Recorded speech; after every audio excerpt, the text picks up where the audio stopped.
Garou effondré, le chanteur annonce une nouvelle déchirante. Dans le dernier numéro de gala, Garou a accordé une longue interview à Nikos Aliagas.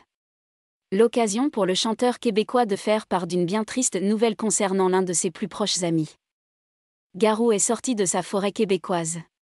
Il y a quelques semaines, le chanteur de 50 ans a accepté de rompre avec son anonymat retrouvé pour partager un duo avec Anisha sur le plateau de la Star Academy. Alors que cette dernière pensait interpréter le tube Sous le vent avec son camarade Julien, c'est finalement l'ancien coach de The Voice qui a fait irruption sur le plateau.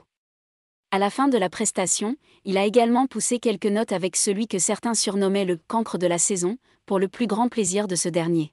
« Je vivais un rêve de gosse, c'était vraiment incroyable, j'étais trop bien.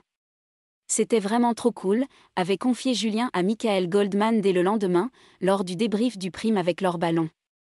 Mais en ce jeudi 1er décembre, c'est pour une raison beaucoup moins réjouissante que l'interprète de Quasimodo dans la comédie musicale Notre-Dame de Paris fait parler de lui.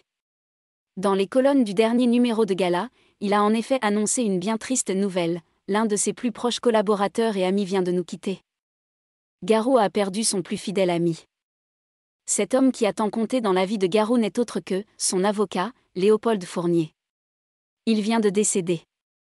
Il a bénéficié de l'aide médicale à mourir, a tristement révélé le papa d'Emily lors d'une interview accordée à Nikos Aliagas.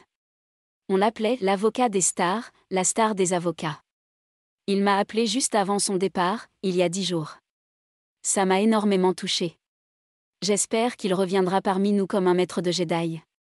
Un deuil difficile à surmonter pour l'interprète de Seul, qui n'en est pourtant pas à son premier drame. Il y a quelques mois, il avait en effet confié dans l'émission en aparté avoir frôlé la mort dans un terrible accident de voiture, survenu lorsqu'il avait 28 ans.